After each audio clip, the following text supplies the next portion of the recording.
Friends of final year, good morning all of you girls. आज का topic है आपका वृद्धावस्था में शारीरिक परिवर्तन। इससे पहले वीडियो लेक्चर में हमने बात की थी वृद्धावस्था में संवेगात्मक ह्रास किस तरह से होता है, कौन कौन सी शारीरिक समस्याएं होती हैं और कौन कौन से परिवर्तन आते हैं। तो शारीरिक समस्याओं के बारे में हमने इससे पहले वीडियो लेक्चर में भी बात की थी। अब इसी टॉपिक को, शारीरिक समस्या के टॉपिक को कंटिन्यू करते हुए वृद्धावस्था में शारीरिक परिवर्तनों के बारे में हम बात करेंगे आज कि कौन कौन से परिवर्तन होते हैं, शारीरिक परिवर्तन वृद्धावस्था में, जो उनको एक तरह से उनको जो कहते हैं कि शारीरिक क्षमता जो उनकी हीन हो जाती है, शारीरिक जो कार्य करने की क्षमता है उसमें बदलाव आने लगते हैं और उनमें जो है हीन इन्फ्योरिटी कॉम्प्लेक्स वृद्धावस्था में आने लगता है। तो कई तरह के शारीरिक परिवर्तन देखने को मिलते हैं वृद्धावस्था में, जैसे कि नाड़ी संस्थान में परिवर्तन, पाचन संस्थान में परिवर्तन, श्वसन और जैसे हड्डियों का, अस्थियों का कमज़ोर हो जाना। ठीक है, तो आज हम बात करेंगे सबसे पहले नाड़ी संस्थान में परिवर्तन। देखिए, वृद्धावस्था में नाड़ी संस्थान में परिवर्तन हो जाते हैं ताकि जो कि तंत्रिका तंतुएं कमज़ोर हो जाती हैं।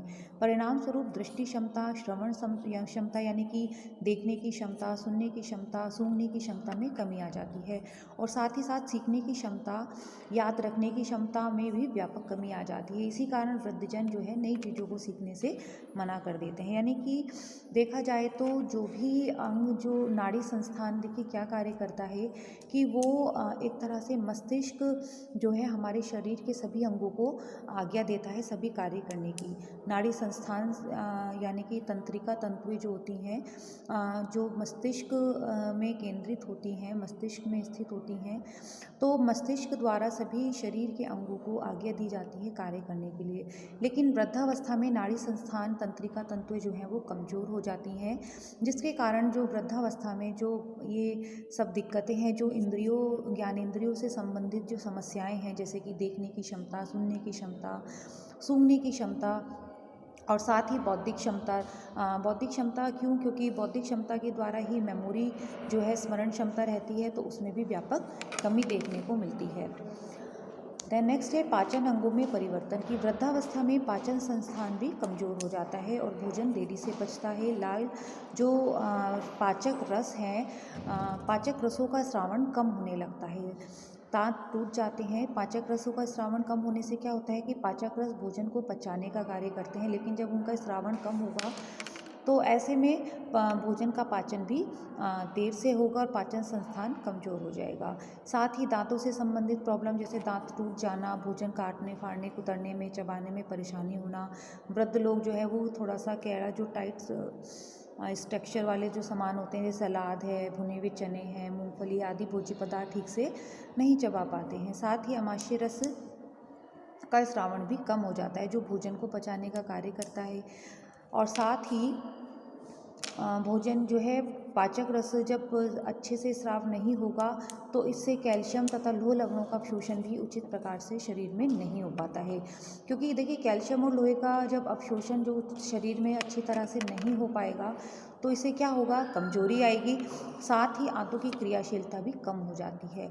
आंतों की क्रमाकुंचन गति, जो कि भोजन को मथने का कार्य करती है, उसको छोटे छोटे पार्ट्स में टुकड़ों में बांटने का कार्य करती है, वो भी कम हो जाता है, जिससे कब्ज की शिकायत होती है। और साथ ही छोटी आंतों की दीवारों की पेशियां भी कमज़ोर हो जाती हैं, जिसके कारण भोजन का अवशोषण ठीक प्रकार से नहीं हो पाता है। अतः शरीर में आवश्यक पोषक तत्व जो है वो समुचित मात्रा में नहीं पहुंच पाते हैं। इसका नतीजा क्या होता है कि शरीर में कई पौष्टिक तत्वों की कमी हो जाती है। जैसे कि ऊपर भी पढ़ा हमने कि शरीर में कैल्शियम और लोहे का अवशोषण उचित प्रकार से नहीं हो पाता है।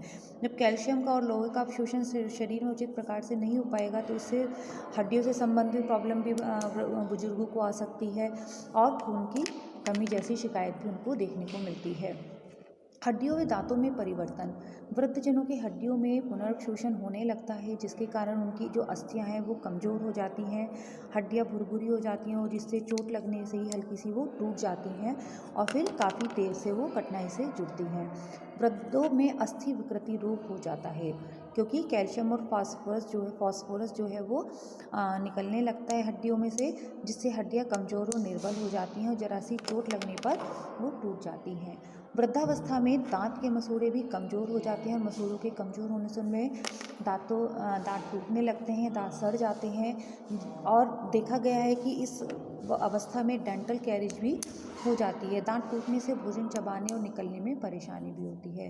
त्वचा और बालों में परिवर्तन, देखिए वृद्धावस्था में त्वचा और बालों और नाखूनों में परिवर्तन हो जाता है। जो त्वचा होती है वो रूखी, बेजान, कांतिहीन, आकर्षणहीन हो जाती है क्योंकि कोशिकाओं के जीव द्रव्य में परिवर्तन आने लगता है। जीव द्रव्य क्या करता है? त्वचा को नम बनाने का कार्य करता है।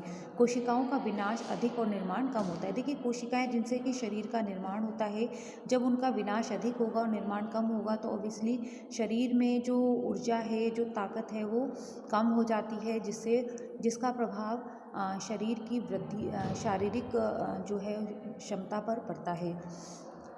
त्वचा और मांसपेशियां तथा अस्थियों से अलग होकर लटकती हुई नजर आने लगती है, यानी कि त्वचा ढीली हो जाती है, उनमें झुर्रियाँ दिखाई देती हैं, उनका लचीलापन समाप्त हो जाता है।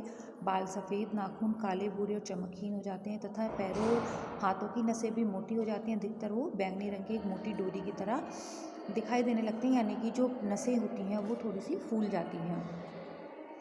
अंतःस्रावी ग्रंथियों से कम मात्रा में हार्मोन का स्रावन, देखिए अंतःस्रावी ग्रंथियाँ जो होती हैं वो हार्मोन का स्राव करती हैं जो शरीर की क्रियाशीलता को बनाए रखने में सहायक होता है, लेकिन वृद्धावस्था में इन ग्रंथियों से जो हार्मोन होता है वो कम मात्रा में स्रावित होता है, जिसके कारण हार्मोन का असंतुलन हो जाता है और अनेक तरह की बीमारियां जो कि हार्मोन असंतुलन के कारण वृद्धावस्था में देखी जाती हैं। आधारीय चयापचय दर में कमी होना, वृद्धावस्था में शरीर में निर्माणात्मक कार्य नहीं होते हैं। देखिए वृद्धावस्था में क्योंकि शरीर में निर्माणात्मक कार्य किसके द्वारा होते हैं? कोशिकाओं द्वारा। और इससे आगे अभी हमने पढ़ा कि कोशिकाएं जो होती हैं उनका निर्माण कम होता है जबकि विनाश ज़्यादा होता है। तो जब कोशिकाओं का निर्माण नहीं होगा तो इससे शरीर में निर्माणात्मक कार्य भी नहीं होंगे और साथ ही जो नवीन तंतु हैं, कोशिकाएं हैं, उनका निर्माण भी कम होता है।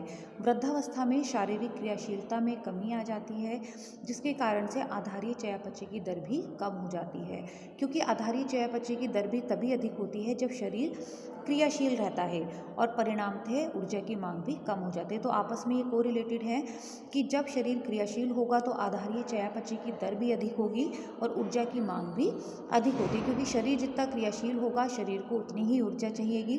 तो ये सब आपस में कोरिलेटेड होते हैं बच्चों।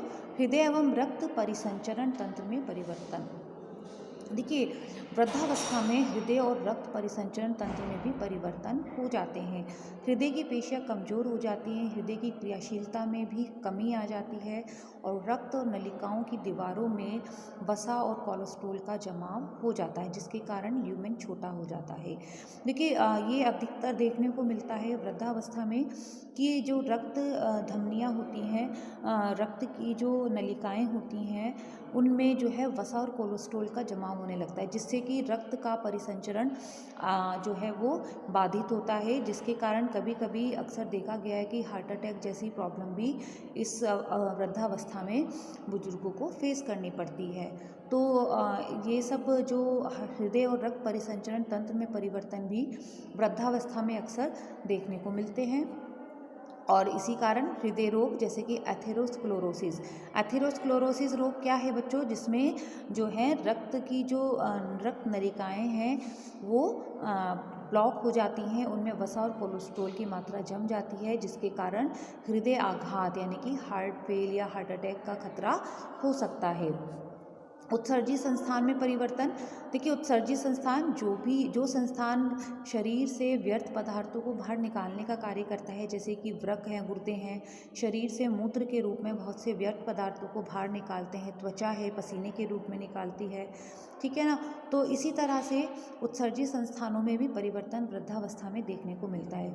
मुख्य रूप से जो वृक्क हैं, गुर्दे हैं, जिनकी जो सूक्ष्म इकाई होती है नेफ्रॉन, उसकी क्रियाशीलता में कमी आ जाती है। जब नेफ्रॉन की क्रियाशीलता में कमी आएगी तो ओबियसली जो मूत्र छनन का जो क्रिया है उसमें बाधा उत्पन्न होती है, पेशाब रुक रुक कर आने की शिकायत होती है और साथ ही गुर्दों में पथरी की होने की संभावना भी बढ़ जाती है। सक्रिय तंतु की संख्या में कमी। सक्रिय तंतु यानी कि जो कोशिकाएं होती हैं उनकी संख्या में कमी होने लगती है, क्योंकि देखिए हमारे जो शरीर का निर्माण होता है, आधार होता है, वो कोशिकाएं होती हैं। तो जब जो कोशिकाएं हैं, तंतु हैं, वो सक्रिय नहीं होंगी और उनकी संख्या में कमी होगी, तो ऐसे में क्या होता है, जो है वो वृद्धावस्था में विशेषकर बहुत सी बीमारियों को जन्म देता है, जैसे कि मस्तिष्क संबंधी, हृदय संबंधी, फेफड़े संबंधी, वृक्क, गुर्दे संबंधी और पेशी और कोशियों की संख्या में काफ़ी कमी हो जाती है तथा इसका पुनर्निर्माण भी नहीं हो पाता है, यानी कि जो सेल्स हैं उनका जो निर्माण है वो जो बननी है, नई सेल्स बनने का जो प्रोसेस है वो कम हो जाती है। रोग प्रतिरोधक क्षमता में कमी। देखिए वृद्धावस्था में मेनली जो रोगों से लड़ने की क्षमता है उसमें कमी आ जाती है। इसका मुख्य कारण क्या होता है, लिम्फोसाइट्स की संख्या में कमी आना। लिम्फोसाइट्स बच्चों श्वेत रक्त कणिकाओं श्वेत रक्त कणिकाओं से संबंधित होती हैं, क्योंकि श्वेत रक्त कणिकाएं क्या कार्य करती हैं, हमारी बॉडी में इम्यूनिटी को बढ़ाती हैं, रोगों से लड़ने की क्षमता को बढ़ाती हैं। तो जब श्वेत रक्त कणिकाओं की संख्या कम या ज़्यादा होगी तो ऐसे में रोग प्रतिरोधक क्षमता उससे प्रभावित होती है। लिम्फोसाइट्स वही श्वेत रक्त कणिकाएं जिसे बोलते हैं, जिसके कारण वृद्ध जनों को बहुत सी बीमारियां जल्दी जल्दी, जैसे कि सर्दी है, जुखाम है, खांसी है, अन्य संक्रामक बीमारियां से वो जल्दी जल्दी ग्रसित हो जाते हैं। जैसे कि अक्सर देखा होगा कि किसी को जुखाम है तो बहुत दिनों तक जुखाम बना रहेगा, बुखार है तो बुखार बना रहेगा, और या कोई भी संक्रामक रोग हो जाता है, तो ये सब लिम्फोसाइट्स या वाइट ब्लड सेल्स की कमी के कारण होता है। कभी कभी वृद्धावस्था में कैंसर रोग आदि की होने की संभावना भी बहुत अधिक बढ़ जाती है। तो गर्ल्स, आज हमने बात की शारीरिक परिवर्तनों के बारे में। आई होप आपको क्लियर हुआ होगा। मिलते हैं नेक्स्ट टॉपिक से वीडियो लेक्चर में। Thank you girls.